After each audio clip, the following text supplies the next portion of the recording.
I never thought I'd be sitting here telling this story. Honestly, if you told me 5 years ago that the most confusing, most intimate, most heartbreakingly beautiful night of my life would be with him, I would have laughed it off. We were just friends, and I thought that's all we'd ever be. Let me take you back. We met freshman year of college. I was the quiet kid from the suburbs, still figuring out who I was. He was the confident one, athletic, funny, always surrounded by people, the kind of guy everyone wanted to be around. And somehow, he noticed me. His name was Jordan. Our friendship started simple. A shared psych class, late-night cramming sessions, walks across campus under yellow-orange streetlights. But what stood out about Jordan wasn't just how effortlessly charismatic he was. It was that he listened. He made space for me to talk about things I'd never told anyone, about feeling out of place, about growing up gay in a town where no one ever said the word out loud, let alone with pride, and he never flinched. Jordan was straight, at least that's what I always assumed. He'd talk about girls, flirt like it was breathing, and sometimes come home with glitter on his neck and that smug post-party grin. I accepted it. I didn't expect anything else. But I did fall for him. Slowly. I remember the first time I realized it. We were in our shared apartment junior year. He'd just broken up with some girl whose name I can't even remember now. He looked hollow. Not angry, not even sad, just drained. We stayed up talking until 3 a.m., eating leftover pizza and watching some stupid movie on mute. He leaned on my shoulder for a moment, just a second, and I felt everything. Everything I wasn't supposed to feel, but I buried it. Of course I did, because what else can you do when you're in love with your straight best friend? Life moved on. Classes, internships, plans for the future. We stayed close, maybe too close. There were moments, too many moments, where I wondered if he felt it too. Like that time we were at a party, both a little drunk, and he brushed my hand and didn't move it. Or when he'd call me late at night just to talk, his voice low, almost vulnerable. But I never asked. And he never said. Then came that night. It was the last week of college. Graduation was looming, and everything felt like it was ending too fast. Jordan and I had planned one final night, just the two of us. No parties, no chaos, just beers on the balcony and music playing low. The air was warm. The city buzzed faintly in the background. We talked about everything, our dreams, fears, what came next. I admitted I was scared to leave. He nodded, then looked at me and said, "You're the only thing I'll miss, you know that?"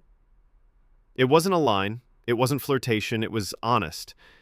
I didn't know what to say, so I didn't say anything. Then he asked me something I didn't expect. "Have you ever wanted to kiss me?" I froze. I stared at him, waiting for the punchline, but he didn't laugh. His eyes held mine, steady, quiet. I remember my heart was racing so fast I thought I might pass out. I whispered, Yeah, I have." He didn't say anything. He just leaned in and kissed me. It wasn't awkward. It wasn't hesitant. It was real. Soft at first, almost shy, then deeper. And everything inside me shattered and realigned at the same time. We kissed like we'd been waiting for years. I pulled back, not because I wanted to, but because I didn't know what this meant. He looked scared. Not regretful, not angry, just scared. "I don't know what I'm doing," he said, voice barely above a whisper. "I don't even know if this means anything." I told him it didn't have to. That we didn't have to define it. That we were allowed to just feel it. So we did. We went inside. The rest of the night unfolded in a blur of hands, skin, lips, silence, and the occasional gasp that escaped like a prayer. There was no label on it. Just emotion. It wasn't sex. It was something more delicate, more painful, like saying goodbye before you've even had the chance to say hello. And then the sun came up, and everything changed. When I woke up, sunlight was pouring through the blinds, drawing faint golden lines across the bed, and Jordan was gone. His side was cold. At first, I thought maybe he'd just gone to the bathroom or the kitchen, but the apartment was quiet. Too quiet. I got up, pulled on a shirt, and walked into the living room. He was sitting on the couch, shirtless, silent.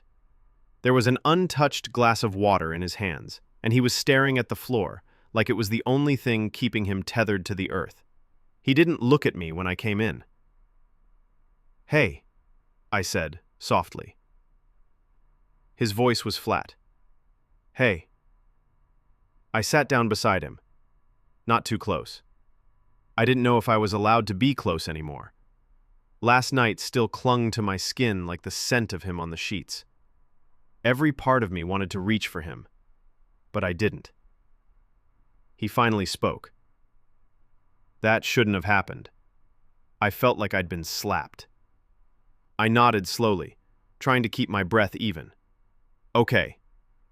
I'm not gay," he added. "I know. I don't even know why I did it." I waited. He wasn't saying it like an accusation, more like he was trying to convince himself. I wanted to know what it felt like.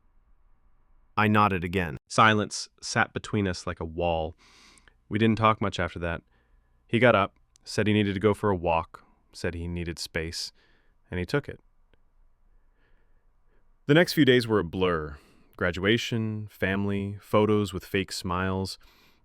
Jordan and I stood next to each other for the official shot, arms slung around shoulders like nothing had ever happened. Like we hadn't touched each other with hands that shook from the weight of everything unspoken. Like we hadn't kissed, like we were trying to rewrite the past. Then he moved out. We said goodbye like friends do. Hugged, smiled, promised to keep in touch. But that was a lie. I didn't hear from him for almost a year. At first, I tried to pretend I was okay. Dated a little, buried myself in work, told myself that maybe it had just been a moment, a strange, beautiful moment that wasn't meant to last. But I couldn't stop thinking about him. Not just the kiss, not just the night, him. Jordan had been the closest person to me for years. Losing him felt like ripping out a part of myself. And then, one night, I got a message. "Hey, you around?" My heart stopped. We hadn't spoken since graduation. I stared at my screen, hands sweating, heart thudding. Then I typed back, "Yeah." He asked if we could meet. He was in town, just for a day. I said yes. Of course I said yes. We met at a small coffee shop near campus. He looked different, tired, older somehow. But when he smiled, it was like no time had passed. We sat down, and for a while we just talked about jobs, life, his sister's wedding, my new apartment. We danced around it, the elephant in the room, until he said it. I've been thinking about that night. I didn't say anything. I didn't need to. I freaked out, he admitted. It scared me how much I felt. I looked at him. Did you feel something? He nodded, slowly. Yeah, I didn't know what it meant. Still don't. I don't think I'm gay, but I don't think I'm straight either. He paused, looked at me. I think I just loved you. My throat tightened. I loved you too, I said. We sat there in silence for a long time. Not awkward silence. Heavy, loaded silence. The kind that wraps around you and squeezes until your ribs hurt. Then he smiled, just a little. I don't know what this is, or what it means, but if there's still space for me, I'd like to find out. And in that moment, I realized something. It was the beginning of a truth we were both too scared to face. Until now. Jordan didn't move back that day. We didn't kiss again in that coffee shop. There were no dramatic declarations or airport chases or slow-motion embraces in the rain. But we exchanged something more important. A beginning.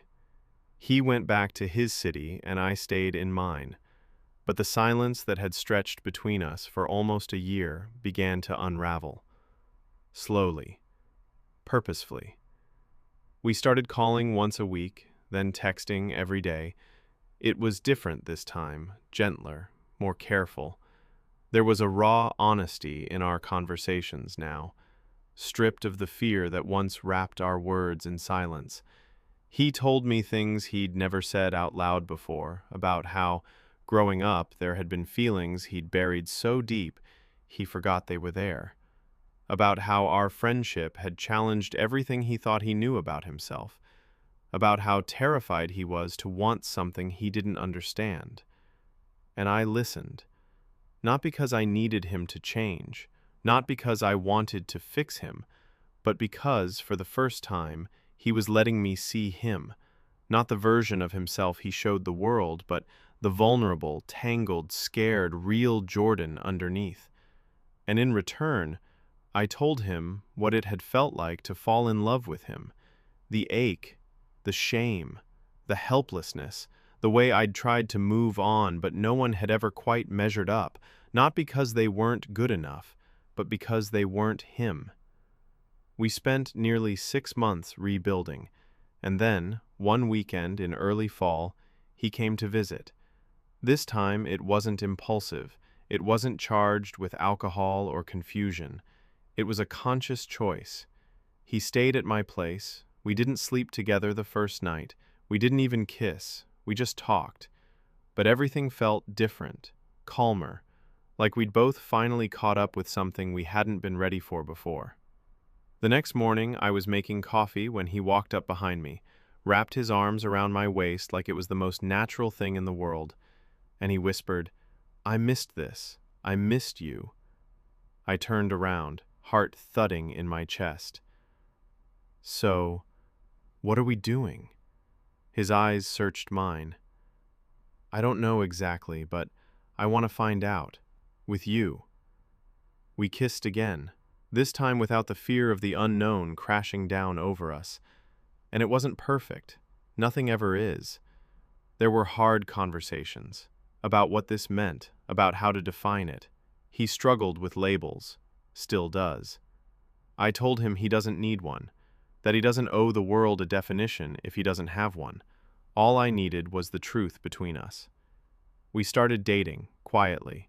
At first, it was just ours, private, sacred. But eventually, he told his closest friends, his brother, even his mom. Some people, but no one mattered more than how he looked at me after he said it out loud.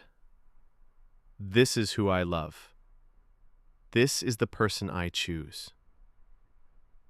Not what, not how, not a checkbox on a form. Who? Years have passed since that one night. We've built a life, shared a home, adopted a dog who insists on sleeping in between us every night. There are still moments where we stumble, where the past comes back to haunt us, where he wonders out loud if he's doing it right, if he's enough. And every time I take his hand and remind him, "You are." That night wasn't the end of a friendship. It was the beginning of a love story neither of us saw coming. A love that didn't fit into boxes, a love that took time, a love that was worth every second of waiting, every moment of doubt, every painful silence. Because in the end, we weren't just friends. We were always something more. We just didn't know it yet.